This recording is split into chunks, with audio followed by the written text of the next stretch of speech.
Shalom, amigos, tudo bem com vocês?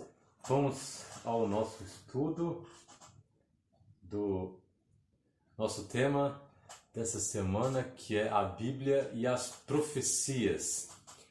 Esse tema com certeza desperta o interesse de muitas pessoas que gostam do livro de Daniel, do livro de Apocalipse. Você pode acompanhar uma série sobre o livro de Daniel, desde o capítulo 1, na verdade, desde uma introdução até o último capítulo. Na verdade, falta ainda alguns capítulos para eu gravar, mas a maioria deles estão na playlist que você pode pesquisar e vai encontrar essa série.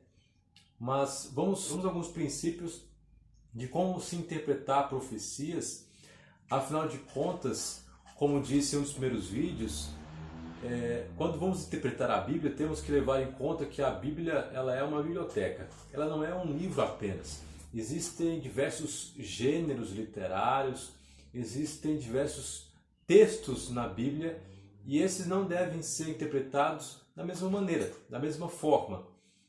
E assim, quando vamos às profecias, precisamos também de critérios. No vídeo passado entendemos que, a partir da visão bíblica, Deus intervém na história. E quando vamos então ao conceito de profecias, entendemos que Deus ele prevê antecipadamente os acontecimentos. Ele revela aos seus servos, os profetas. Para o modelo crítico histórico, isso é uma impossibilidade. Portanto, não foi o escritor naquela época que escreveu aquela profecia, mas para eles foi alguém posteriormente, pós-evento, que escreveu. Para nós que usamos o método gramático histórico, acreditamos sim que o profeta recebeu de Deus previsões do futuro. E quando vamos então ao campo de profecia, basicamente elas são divididas, classificadas em dois tipos: a profecia clássica e a profecia apocalíptica. Existem várias diferenças entre a profecia clássica e a profecia apocalíptica. Mas basicamente a profecia clássica está relacionada com eventos locais, enquanto a profecia apocalíptica diz respeito ao tempo do fim. Então, por exemplo, vamos encontrar a profecia de que, se o povo não se arrependesse, eles seriam levados cativos pela Assíria. Isso aconteceu no reinado de Tiglat-Pileser e também de Salmaneser no ano de 722. E essa profecia ela é também vista como uma profecia condicional. Dependia da ação do povo de Israel, nesse caso, dependia da ação do ser humano de se arrepender. Como Jonas prega para Nínive e toda uma cidade se arrepende, e assim Nínive não é destruída. Já a profecia apocalíptica, ela diz respeito ao estabelecimento do reino, e é uma profecia que apresenta o calendário cósmico de Deus para o cumprimento da sua promessa do estabelecimento do reino, do seu reino vindouro. Esse tipo de profecia não depende de ações humanas e será cumprida exatamente quando e onde Deus ordenou. É claro que vamos encontrar também nos profetas, chamados de profetas clássicos, aspectos, profecias apocalípticas também. E o outro aspecto da profecia apocalíptica é a tipologia. O que é tipologia? A tipologia ela se concentra em pessoas, eventos ou instituições do Antigo Testamento, os quais têm sua função, os quais têm seu fundamento em uma realidade histórica e apontam para uma realidade maior no futuro. Então, vai ter uma figura, um tipo, que vai encontrar seu cumprimento em uma outra figura chamada de antítipo. Por exemplo, no Antigo Testamento nós vamos encontrar a figura do sumo sacerdote, aquele que uma vez ao ano iria entrar no Santíssimo, iria fazer o papel de expiação. E lá em Hebreus, nós vamos encontrar, Hebreus 9, 11 a 15, de que Cristo, de que o Messias, ele é o sumo sacerdote. Então aqui temos o tipo, o sumo sacerdote, encontrando com o antítipo, que é uma figura maior do que aquela apresentada anteriormente, mas aquela apresentada anteriormente vai ilustrar, vai ser um símbolo para a realidade. E assim na profecia apocalíptica vamos encontrar esse uso, assim como também na Bíblia, não só nas profecias, mas é uma característica da profecia apocalíptica. Outro princípio ao interpretarmos as profecias que devemos levar em conta é o princípio chamado dia-ano. Atualmente, esse foi usado ao longo da história e também usado pelo protestantismo. Alguns questionam esse princípio, mas na verdade encontramos ele na Bíblia. Encontramos esse princípio em Números, capítulo 14, verso 34, e também em Ezequiel, capítulo 4, verso 6, e outros textos da Bíblia, onde um dia significará um ano. Então, na profecia, por exemplo, 2.300 tardes e manhãs, ou seja, 2.300 dias. Então, esses dias são anos dentro da profecia. 1.260 dias, 1.260 anos. Existe também um aspecto muito importante que é o do óculos, como se enxerga o cumprimento das profecias. Então, basicamente, existem 3 escolas, existem outras, mas só que as mais conhecidas são futurismo, preterismo e historicismo. O futurismo vai colocar as profecias com cumprimento no futuro. O preterismo vai jogar tudo para o passado e o historicismo vai ver esse cumprimento, enxergar esse cumprimento ao longo da história. E no protestantismo primitivo, o método usado era o historicismo.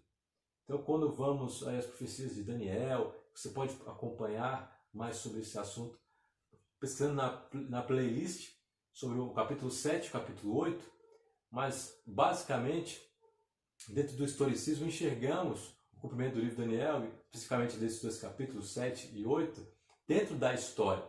Então, vemos as ações ali do chifre pequeno. O capítulo 7 vai apresentar um panorama histórico, desde a Babilônia, que é identificado como o animal, identificado como um leão alado, até o último poder, que é o chifre pequeno. E esse chifre, que também aparece no capítulo 8, ele vai ter algumas ações. São poderes perseguidores, né? Os 2 chifres. Ele vai blasfemar, vai exaltar a si mesmo. Eles atacam o povo de Deus, vão se estender até o tempo do fim, e ambos devem ser destruídos de maneira sobrenatural. Então, historicamente, o protestantismo interpreta essa profecia, interpreta o chifre pequeno como sendo Roma papal. Um poder que perseguiu os cristãos, não só cristãos, os judeus, ao longo da história, que perseguiu o povo de Deus, que mudou os tempos e as leis, e as ações desse chifre pequeno vão se encaixar com as ações de Roma e Roma papal. Mas, vai usando outros métodos, como o preterismo, a compreensão vai ser outra. Então, basicamente, o mundo protestante atual, ele vai enxergar Antíoco Epifânio como cumprimento dessa profecia. Mas se a gente for analisar bem, as características aqui, elas não se encaixam totalmente em Antíoco Epifânio. E você pode pesquisar mais sobre isso na série de Daniel, capítulo 7 e capítulo 8. Um outro ponto que é também de grande discussão é em relação às 2.300 tardes e manhãs, que equivalem a anos. Se fazemos o cálculo dessa profecia, se contamos a partir da saída para a reconstrução de Jerusalém, decreto de Artaxerxes, no ano 457, vamos chegar justamente a 1844. E que precisamos analisar mais detidamente o capítulo 8, mas o capítulo 8 ele faz um eco ao Yom Kippur, ao dia onde o sumo sacerdote entrava no Santíssimo, a purificação do santuário. E o sumo sacerdote antítipo é Jesus, a partir daquilo que Hebreus nos ensina. Entendemos que Cristo então vai exercer o papel e sumo sacerdote. Não que ele se torne sumo sacerdote, porque afinal de contas ele sempre foi e sempre será o sumo sacerdote, sacerdote e sumo sacerdote. Mas a partir das profecias, tanto de Daniel e Apocalipse, precisamos entender esses dois livros juntos, nós entendemos o panorama do tempo do fim. Nós entendemos a respeito não somente da volta de Cristo, os sinais da volta de Cristo, mas também do ministério sacerdotal e sumo sacerdotal dele, que estão relacionados também com a sua vinda, com a sua volta, porque afinal de contas, o ministério sacerdotal e sumo sacerdotal, ele também tinha relação no Antigo Testamento com o juízo. E afinal de contas, o Cristo é apresentado também na Bíblia como o juiz, como advogado, mas depois como o juiz. Precisamos perceber esse aspecto de maneira muito interessante do texto bíblico, que é como as profecias vão se cumprir de maneira histórica, ao longo de toda a história, Daniel, Apocalipse, dá um panorama histórico. Daniel, por exemplo, capítulo 2, capítulo 7, vamos ver os reinados, os reinos que vão se suceder, até a pedra que destrói toda a estátua, a montanha que cresce, o reino de Cristo que é estabelecido. Então, precisamos sim nos aprofundar nas profecias para entendermos que estamos vivendo no tempo do fim. Vemos que o interesse por profecias ele aumentou consideravelmente. Afinal de contas, estamos em um ano bem diferente, atípico.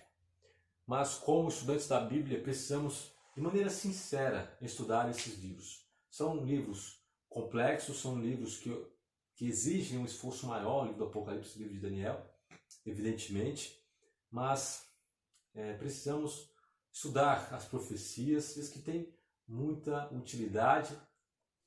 Afinal de contas, elas mostram para nós a soberania de um Deus que controla toda a história e um Deus que está prestes a voltar. E você já se inscreveu? Curta também, se você gostou do vídeo, compartilhe com os seus amigos. Vamos continuar estudando as Escrituras. Até o próximo vídeo. Um abraço!